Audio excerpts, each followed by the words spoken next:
We're there. Lovely. Okay, right. So I'm actually based from home, so I live in Orpington, so I know the area, or I'm getting to know the area quite well because I've recently moved to the area, although I've known it for some time. But today I'm in the office, which is the Home Office in Westminster. So that's why I'm sort of in. I found a little cubby hole to come and talk to you. So hopefully I won't get distracted or pulled away. What I'm going to tell you about is the structure of the team, how the funding team works in the local area. Broadly, what our aims are: our funding offer, so awards for all and reaching communities, the kinds of projects that we can fund and the kind of organisations we can fund, and then how to apply. And as Stephen says, if anyone's got any questions at the end, certainly I can go through those in a kind of top level way today. But if you wanted me to come in later on and do some one-to-one surgeries, that would be great. So we have 3 teams across London. And we've divided London, as you can imagine, it's a big area. We've divided it into 3 regions: North West, North East and South London. And Bromley and Croydon come under South London. And we have 3 funding officers, of which I am one, and a funding manager. And there we all are.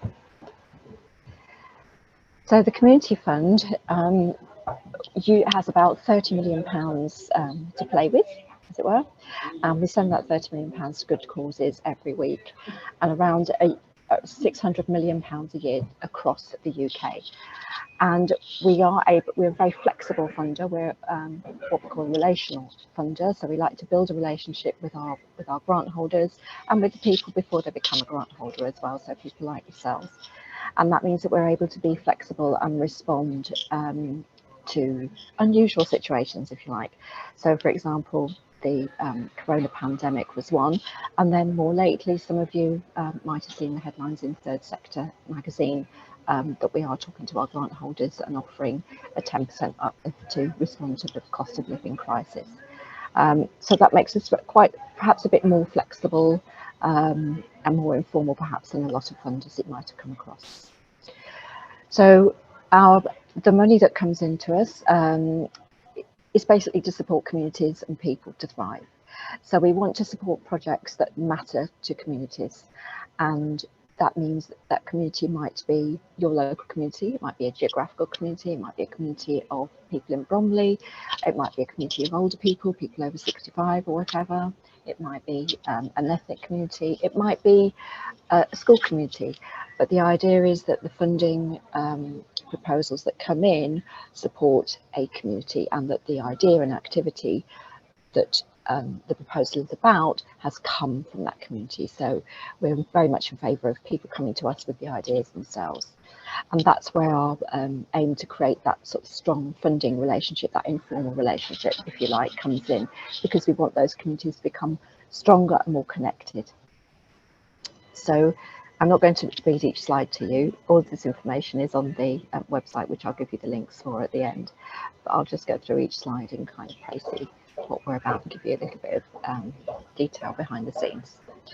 So for any project or proposal or idea that comes into us, we're looking to make sure that it's led by the people in that community, so that the people that you're looking to benefit through your project have been involved in developing your idea. They're going to be involved in designing it and delivering the work that you want to fund.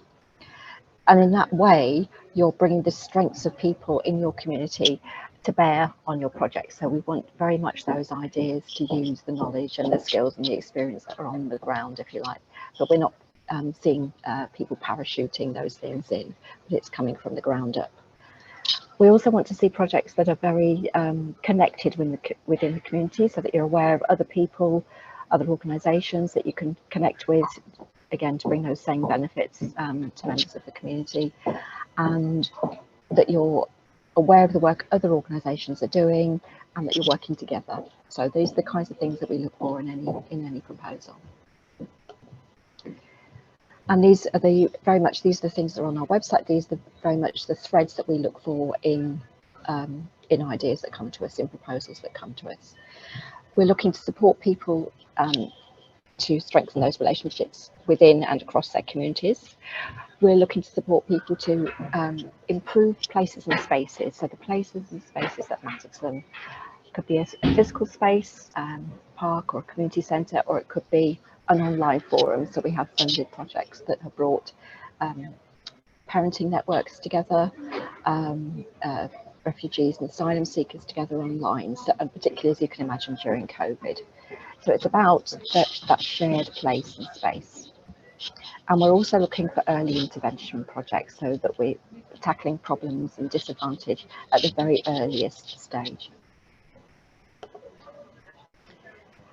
Hopefully pandemic is becoming a distant memory now, but as I mentioned before, we're a very flexible funder, and we've supported a lot of proposals, a lot of organisations through the pandemic, and obviously we're still seeing the impact of that now, and we're continuing to support them. So we're very open to organisations that are suffering because of the fallout from the pandemic coming to us. They might be in a position where it's not necessarily a new idea, but they're looking for something. They're looking for funding to help them to thrive and to grow because of the impact that the pandemic has had on the organisation.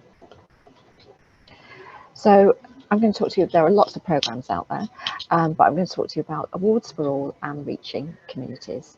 And all our applications come through the website. Now, we don't see the application form. We see it from the other end, if you like. So you'll apply online. You'll fill in an application form online. If you have particular access or communication needs, then we can accept other applications in other formats. There might be video, or there might be even good old-fashioned paper. And there are directions on the website to let you know how to do that. At this point, can I just check it, because I can't see anyone? Can everybody hear me okay?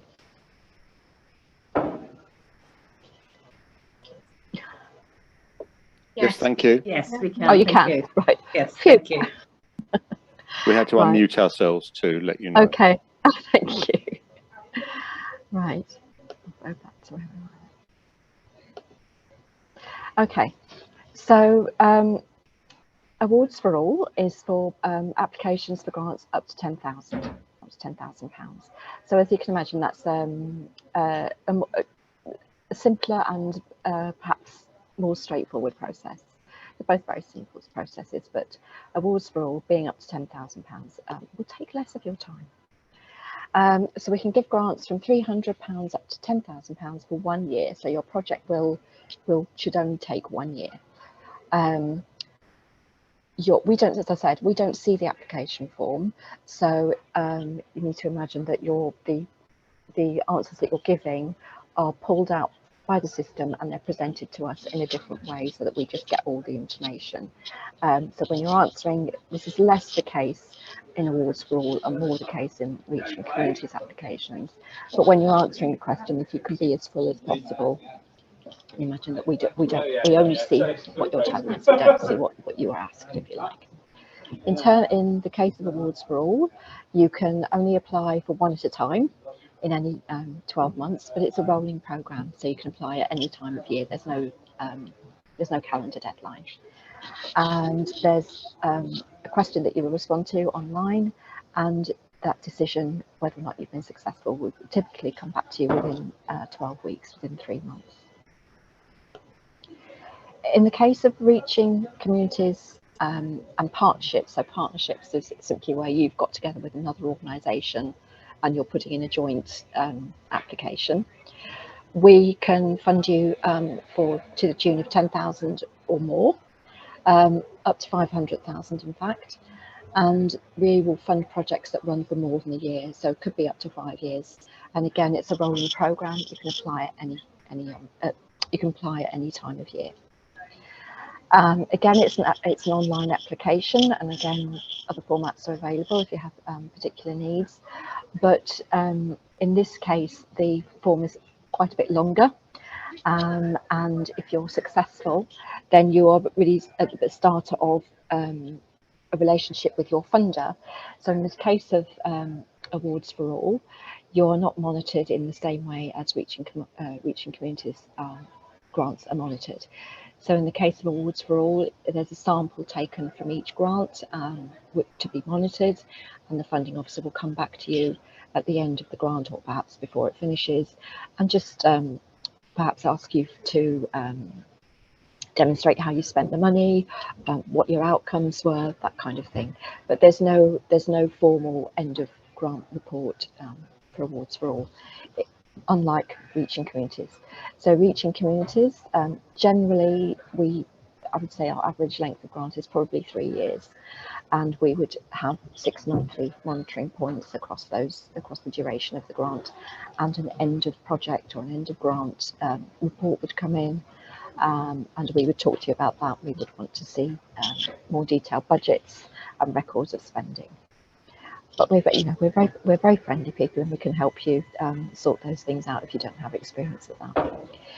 We can fund, and this is the case for Awards for All as well, we can fund your direct costs, so your project related costs in terms of resources, delivery, salaries we can fund, overheads we can fund. We can fund capital costs. So if you I've just finished a grant to build a community centre, as we used to call them, community hub, from scratch, from the ground up. We bring a capital team in. That's, as you can imagine, perhaps a little bit more complex in terms of the duration of the grant and the forms and everything, and the checkpoints that we have to go through. But certainly that's something that we do a lot of. And we can fund your core costs, so your fixed costs for any project. Those are the kind of things that we can that you can include in your application. And you can apply if you're a voluntary or a community organisation, if you're a charity, if you're a community interest company, but also if you're simply a constituted group. So you might be right at the beginning of your project journey, and you aren't a formally registered group as yet, but if you've got a constitution, then you can apply. That's the very minimum that you need to apply. So basically, as you might imagine, we don't accept applications from individuals or sole traders or companies that pay out a profit. We don't accept applications from organisations based outside the UK, as you might expect. And in the case of organisations such as a registered charity or a CIC, then those two trustees need to be not married or living together or related to each other. So again, you can see it's just simply to make sure that we have that appropriate governance across the organisation when we're giving out funds. So as I said, I'm the funding officer for Bromley and Croydon, and here we are. This is Bromley, a big borough, second largest London borough, I think, the greenest London borough.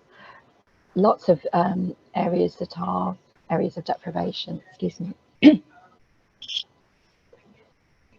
Areas of quite high deprivation, with pockets of better off areas. So it's quite an interesting borough, a bit like Croydon in that, in fact, in that we've got areas down here which are well-to-do, or perceived to be well-to-do, and then right in the middle you've got they're punctuated by areas of greater deprivation.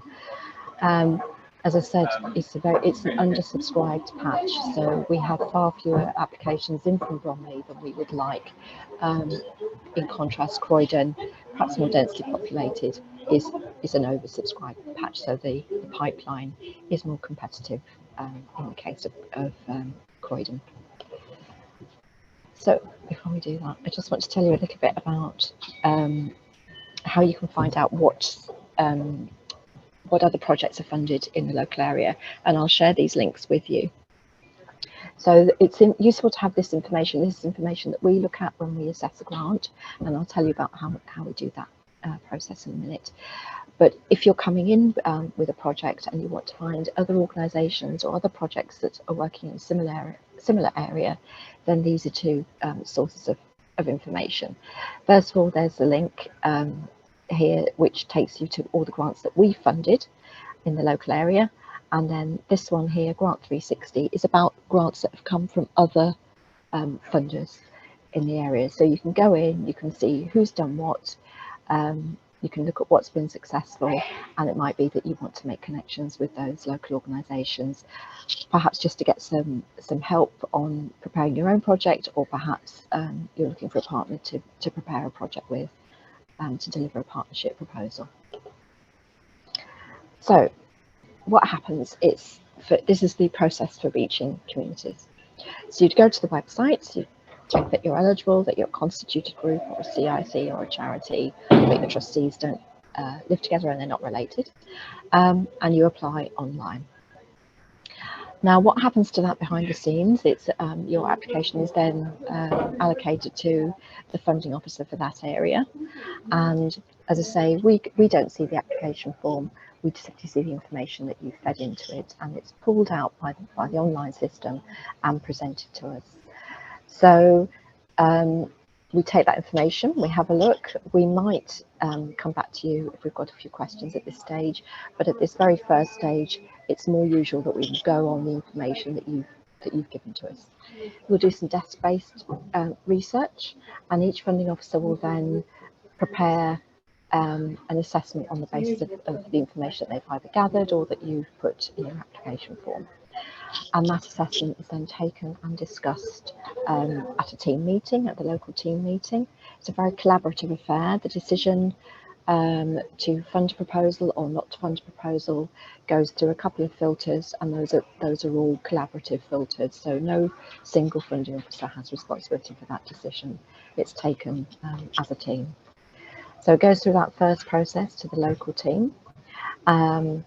We discuss it, we decide whether or not we're going to recommend for funding, and then that recommendation or non-recommendation then goes to a bigger, wider team, and that is a team that's made up of people who are not local to the area, other funding officers from other areas. So they're bringing lots of fresh pairs of eyes to bear on that proposal. If the proposal is unsuccessful, then you'll get a standard email, and that email will invite you to get in touch to discuss your proposal in detail if you want to know more about why your application wasn't successful. And I would really recommend that you take that offer up, because it's a template email and we can't go into all the reasons. It's definitely worth talking to your funding officer and finding out how you can improve your application. A lot of applications at both Awards for All and Reaching Communities, a lot of applications are successful second or third time around. So it's not a case of never say never. It's not a case of you can't come back in. You can come back in, and there's no time limit on when you can come back in. So if you've been successful, then you'll get a different email, and that email will ask you for extra information. So if you remember, I talked about going through that filter process. Those filter processes of a collaborative assessment will throw up questions from those fresh pairs of eyes, and that will form the questions that come from your funding officer. Those requests for extra information come out of that panel process. Again, that will all be taken by the funding officer and presented into a final report, if you like. And again, that final report will go through those two stages of assessment, beg your pardon, through one stage of assessment. So once you've completed your full proposal with all that additional information, your funding officer will take it and present it to one panel, which is made up of people from further afield. And then you wait for your decision. And we do aim, as I said earlier, we do aim to get that decision to you within 12 weeks of your initial application. And we're doing quite well on that at the moment. So your proposal, if you're looking at reaching communities, and some of these things apply in a lesser or a lighter touch, if you like, lighter touch way to Awards for All, we'll ask you about your organisation, about the ideas for your activities, where your work will take place, and that's important simply because it will determine which funding officer, which region your application will be dealt by. How you'll involve your community. So remember, I talked about making sure that your community voice is heard in the design of your project, that they've been involved from the ground up. How your work fits with local activities. So again, what do you know about other organisations in the area? Does your work complement that? obviously we would be less likely to fund work that duplicates something that's already going on. We want to know who's going to benefit, so what is the community that will benefit and how they will benefit. Obviously how much money you need, and at this point the budget is flexible. You might not have done your budget to the nth degree. It might be that you, and we wouldn't expect you to at the application stage, at first application stage, but we would expect to have a ballpark figure of how much you need and what you're going to spend it on and how long your project is going to last. So that's the point at which we would make that first decision, and then we will come back to you and ask you for more detail. And at this point, we're starting to gather the paperwork and look at governance. So we would ask you for accounts, a bank statement if that's appropriate for your organisation, and a lot more detail about your proposal and your budget. Because you're getting closer to actually getting the funding now. And although we are a flexible funder and you can come back to us for an uplift, as I said earlier, for example, in the case of the cost of living crisis, we do like to know, really have a quite a clear idea of how much money you're asking for, and the different budget headings as well, so the different things that you're going to be spending that money on.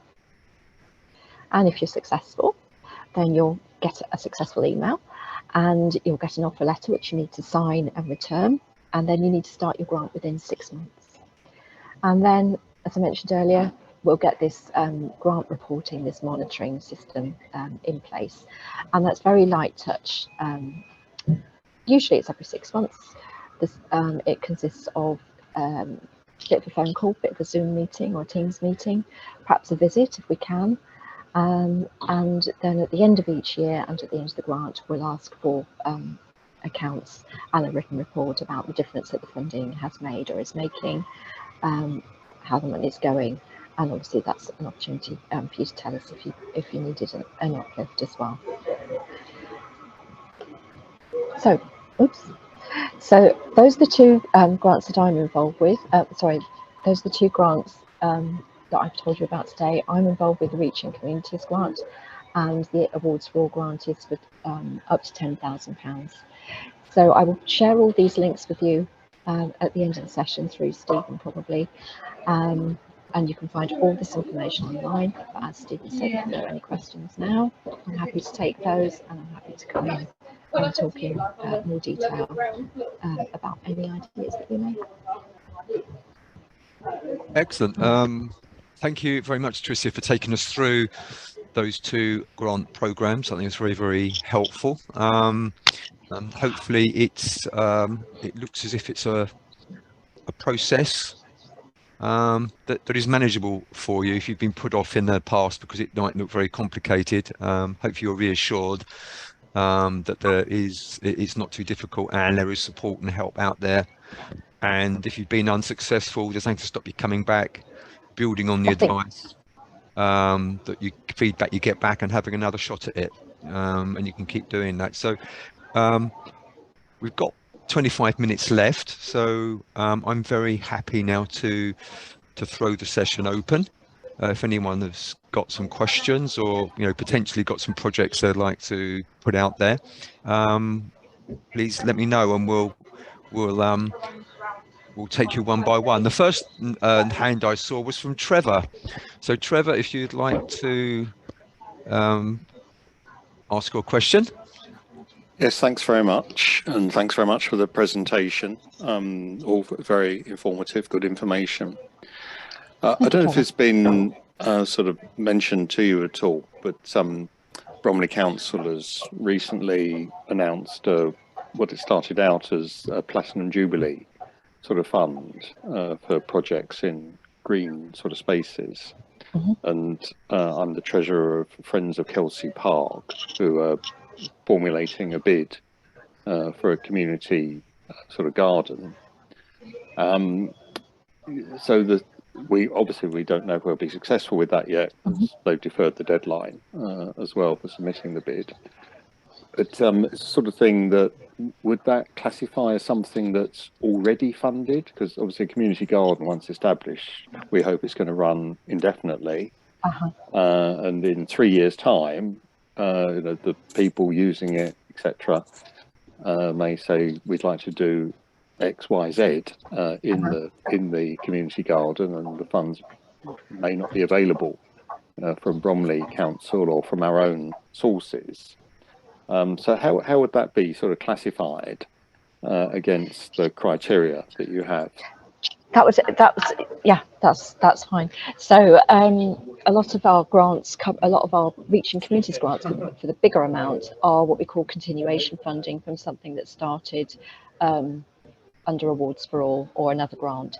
So if you've got something going on like a community garden, and as these things do, they grow, and the community benefits are there, you'd actually be, if you were funded by Bromley Council, you would actually be in a year or 2 or 3 years' time in a good position if you make sure that you collate data that shows the impact and the benefit that that garden has had to the community, and that puts you in good stead then to do an application to either Awards for All or Reaching Communities to continue that project, and in whatever way it is, whether it's I don't know, working with local schools on growing projects or intergenerational gardening or whatever it is. Yeah, so yeah, not a problem. Thank you. Okay, thank you. Just on that, I mean, you actually showed a slide that showed all the areas you would fund, like core costs, blah blah. Yes. I mean, it looked like it was pretty it looks like you could almost get anything. Is there areas that you won't fund, or is it pretty much anything? It's not that we won't fund it, but there's a bit more complex if things come in, if bigger projects come in, and there's a community cafe or a community shop as part of that, then we'd have to be careful about subsidy, and we would just have to look at that aspect. Okay. But salaries, overheads, utilities, bills, rent, resources, materials, IT. Lovely, thank you. Right, I saw Pearl and then Ned. So Pearl first, and then Ned afterwards. Good morning. Hi, Pearl. Good morning, everyone. Yeah, just Tracy said that you would need to look on the link to see what other organisations are operating and doing the same things that we're doing. I mean, do we have to partner with another organisation? Because I'm currently working with the schools and New Scotland Yard. I'm working with them. So can they be partners? Yes, certainly. That sounds interesting. You don't have to come in with a partner, not at all. But we do, for Reaching Communities, we do have partnership applications, and if you've got a delivery partner, an implementation partner, and that sounds like an interesting combination. I should say that we wouldn't fund anything that's a statutory provision. So in terms of schools, we wouldn't fund anything that the school should provide in terms of curriculum. It would have to be additional to the curriculum, right, or additional to state provision if you're looking at a different sector. Yeah. But yes, certainly you could come in with as a partnership or proposal with Scotland Yard. Sounds exciting. Yeah, so this is completely in addition to the curriculum. This is about reducing knife crime in the community. So would that qualify? Yes, that would qualify. Okay, excellent. As an application, yes. So would you suggest then that we come in first with the Awards for All, and then submit our documentation for that, findings, etc., and then go for the bigger one? Yeah, I mean, it depends on what we always say. Look at what you need. So if your need is for a smaller project to get started, then that's Awards for All.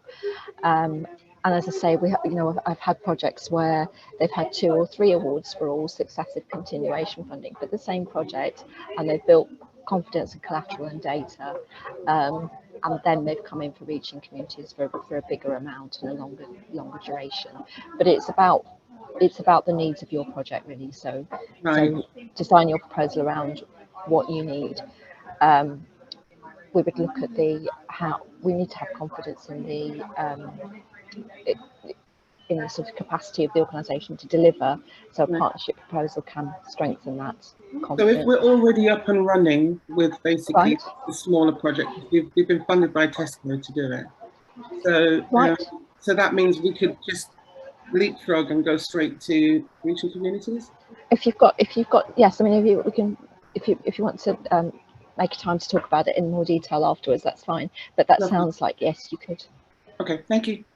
Okay, lovely. Thank you, Pearl. Ned, I think you were next, and after Ned, Tracy, I see your hand is up as well. So Ned first. Oh, fair enough. I'm in the building. Oh, Wait, Ned, you're on mute. You're on mute, Ned. That's it. Classic error. Sorry. Thank you very much for your presentation, Tricia. I have a question about, you talked about when you're putting in a bid to make sure that the community's with you and has been part of that process. That's quite difficult sometimes if you're doing a continuity bid. You know, if your project's been running for, say, maybe 4 or 5 years or longer, sometimes it can be quite difficult to show how the community was involved in setting that up.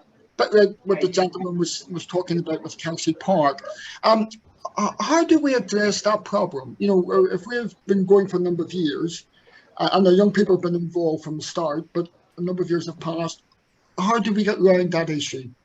I'm just seeing from your name. So you're with? Are you with Just Be? I think we fund you, or we have funded you in the past. I'm new to the fund. In the past, yes. Yes, yeah. So the answer to your question is that if you've got a project that's of long standing, then you keep asking your participants what they think. So how they're benefiting from the project, how they're involved in the project, is there anything they would like to see changed? And that's something that we would hope you'd be doing, that sort of ongoing evaluation throughout, because it's you know, things, you find something that works and why change it, but is it working for everybody? And you only know if you ask. So the answer to that is to keep doing that evaluation and keep asking people, is this still working for you? What would you like to see change? Does that help?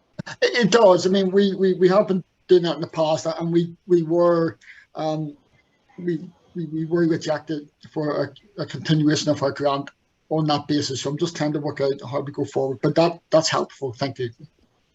And the other aspect, I should say, for applications for continuation funding, or for organisations that have been funded by us several times over a period of time, is that as time goes on, we do look to those organisations to start considering sustainability, and we don't, you know, we obviously don't want to encourage organisations to become over reliant on TNLF funding, and to look for other ways of either income generation or becoming sustainable. So that would apply to organisations that we've had with us for a few years. Thank you. Okay, thank you. Okay, I see Tracy, your hand is up there. Hi, Trizia. I'm at Cudham and my Wi-Fi is terrible. So hello. Hello. We already have a grant underway for some building work. Yes. We do, which is great. Stephen came to see us some time ago about supporting volunteers, and on a Wednesday, so today, we have a whole range of retired people who come out, super skilled retired people who do all sorts of brilliant work. But I feel particularly guilty about asking them to pay to travel here. And, you know, often they're buying me lovely things for the centre because they need something to do a job. And they're all really generous. Recently, we've had some local-ish elderly people who don't drive and would find paying for a cab to get to the centre or something like that a problem. But when they get here, would be super useful. So our charitable organisation is about young people, but there's like a side element almost on a Wednesday. It feels. And I suppose I'm just a bit muddled about how I could seek some funding that wouldn't take away from our core, because like all the charities on here, we're struggling as is, but it would be such a shame if I lost my Wednesday wonders, as I call them. And, you know, we've got plumbers, electricians, we've got nurses, we've got people who are probably good at application forms if I chat with them up. So I just wondered if you or anybody on here had a thought about that when it doesn't seem like it's your project. It seems like it's almost aside, but we don't have any groundsmen, we don't have any building staff, we don't have any cleaners. If these people didn't come in, the centre wouldn't be functioning. I only work part-time, we've had to cut the hours of our paid staff. Does that make sense? Have I rambled? No, it makes perfect sense. And I presume this is separate to the application that you already have underway with exactly. It's a different thing. Yeah. So so just broadly first, any project, most projects, every project that comes into us, I think, has a strong volunteer element without which it would not be delivered. And we encourage all applicants to really consider those costs. So paying volunteer costs, paying their mileage, paying their petrol, and include that in your budget, absolutely. In terms of what you're talking about, it's kind of standalone, separate to a project, your volunteers, I would perhaps you need to look at that if you're looking at that for a awards for all proposal. In a way, you've got a project, your project is your volunteers, you've got that intergenerational aspect where they're working alongside or with young people and bring that experience and experience to bear. It's a two-way thing, so that's a benefit. You've obviously got the costs, which are quite clear, and you can enumerate those quite happily. And you've obviously got the benefit to the organisation as well, not just the children that are the young people that are involved, but to the physical structure of the organisation. So you could create a project out of that need, I think. It sounds like it would be an awards for all.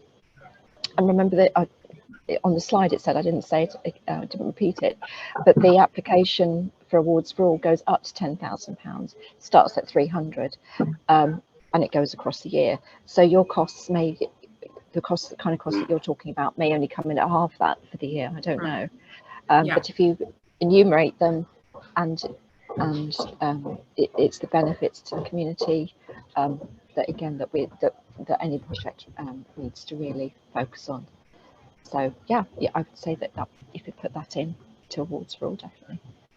Okay, thank you, and I see some notes. I'll look at those. Thank you. Yeah, there's a question in the chat around an indication of the success rates for awards for and reaching communities. Is there anything you can say about that generally? I don't know in the case of awards for all, to be honest. We'd say no far more than we say yes in reaching communities. In terms of percentage terms, it's probably around 50-50, the applications that come in. Some of those are quite small, some of them are very large. It's a competitive process. As I said, Croydon, we tend to get more applications than we do in Bromley. Yeah, what can I say? It is a competitive process, and we do say no more often than we want to, and more often than we say yes. I realise that's not very helpful. Right, there was another question just about confirming the amounts you fund from and more on the reaching community side. So just clarification, I think. So reaching communities funds from £10,001 up to 500,000. If you're coming in for 500,000, it actually then goes to yet another filter process. I would say our average grant request at reaching communities is probably around 300,000, and the average duration is about it's probably 3 years actually, although we do have some longer. Okay, fabulous.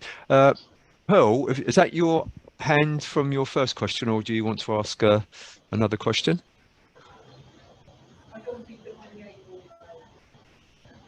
I can't. Okay, no, it looks like that was an old hand.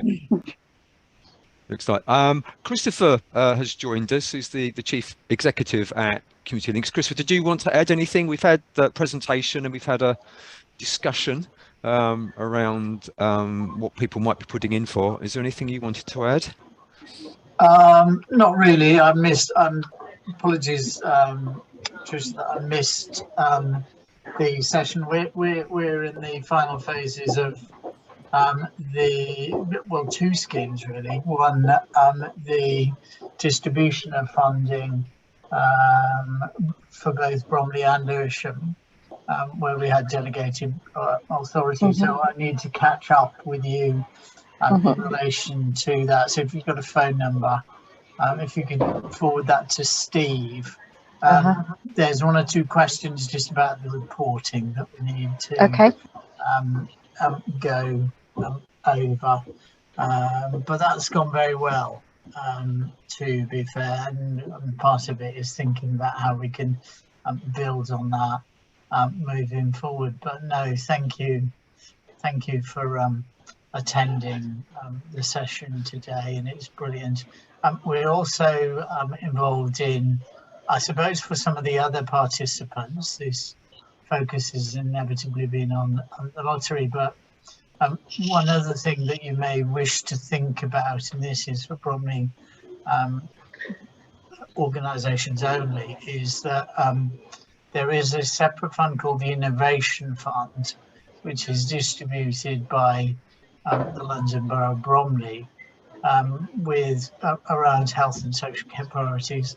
There will be a round opening up in December, and we will be holding some workshops around that.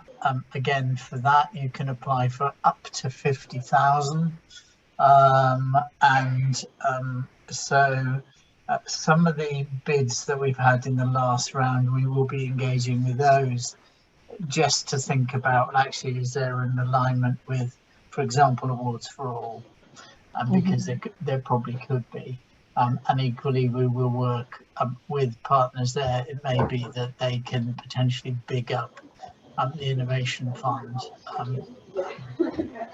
So watch out for that. There will be announcements in CLB's bulletins over the coming weeks, but the next round will be, you'll be able to submit bids for that in December. And the good news about that is the turnaround time in relation to that is very, very quick. That's useful. Thank you, Christopher. I didn't know that. Okay, I can see Dan has a hand up. Would you like to ask a question, Dan? Hello, good morning. Thank you, Tricia, for your presentation. Thank you. Are in the. I'm from Bromley Little Theatre. Oh, are you?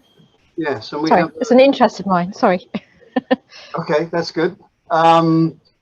We have an application in process that we'll be putting forward to the Awards for All fund, but we have several other things in the pipeline, and so we have quite a complex future funding desire. And so I'm interested in what is the most fruitful way of building a relationship. Would it be to put the application in first and then to follow that through by getting to know you or members of your team better, or the other way around, get to talk to you first and talk about what we're talking about and what the complexities are, and therefore which is the best way forward? I think in terms of an arts organisation, it might be better to have that conversation before you submit, just to go through the things that we look for, because obviously the lottery fund is part of the family of lottery funds, if you like, which includes the Arts Council, Heritage Lottery Fund, and the Sports Fund. So when we get applications in for arts-based projects, we do fund arts-based projects. We fund a lot of them, but it's about getting that benefit and that community aspect right. So in that particular instance, it might be better to have a conversation before you submit. Great, thank you. Okay, I can see there's a question in the chat about whether you can apply for Awards for All and reaching communities at the same time. And can you hold more than one grant at the same time? No. So the people. So what people tend to do, what often happens is that people start with an awards rule, and they realise as they get towards the end of that they really do need a reaching communities to continue the work that they've started, and they will come in and they will submit their application, but they couldn't, if it's for the same project, you couldn't. If you were successful, you wouldn't, the grant couldn't start until after that first one's finished. So you can't double fund a project, in other words. Okay. If it's for a different project, they're quite, and it would need to be quite discrete, very clearly different projects. Then yes, you can hold two grants at the same time for two different projects. Okay, lovely. And there was a second part of the question about the evidence for community involvement, and the example of survey responses, video links, case studies. That all seems all very. And you're quite flexible on how that is presented to you. Yes, we do have. I've had more video applications recently, actually. Okay. So we do accept video applications as well. It might then be that all the information we need isn't quite there, so we would come back to you and ask that for supplementary information. Okay, we're into the last 4 minutes. I think we've had all the questions. This is really good. Just to remind people, we've also got an assembly that we're holding on the 2nd of November, and that's going to be focusing on the cost of living crisis. So it would be really good to see people there. It's going to be a face-to-face meeting in Community House as well. So have a look on our events page, and it'd be great to see as many of you there as possible. And as I say, this is the beginning, hopefully, of a relationship. It looks like people are already thinking about applications. So I think the next stage for us will be definitely to invite Tricia along and to do a series of surgeries where she can meet with you to discuss some of your projects in Community House. So I think we'll be in touch, and then we'll obviously advertise when that will be, and then you have some kind of calendar where you can book slots. I think that's the way. We need to just discuss how we're going to make that work, but I think from what people are saying, you've already got ideas and things you want to do, so I think that looks to me like it'd be a good way forward. I think so, and I would bring my awards for all colleague as well, who'll be able to answer that specific. So for those smaller organisations, that she'll be able to answer those questions. And can I just say that I'm fascinated by some of the titles that I've seen on the. So it takes a village, but then it cuts off. It takes a village to what? And the first night theatre group as well. So yeah, I'm fascinated by some of the smaller organisations that have come in. It's great to see you. Brilliant. I think what we'll do is you will, if you can, obviously pass the slides to us as well, Tricia. We can get the slides out to everyone. And I'll say we've been recording this, so we will also upload this onto the website so that you can look at it, and people who couldn't make it today will be able to see it as well. If there are no other questions, we're just approaching 11 o'clock. So thank you, Tricia, very much for taking the time out this morning to talk to us, and thank you everybody for coming along and listening and asking some really interesting questions, and we look forward to working with you all in the future. Thank you. Thanks for having me. Thank you very much. Thanks, Steve, for organising it. It's really useful. You're very welcome. Thank you, everyone. Bye-bye. Bye.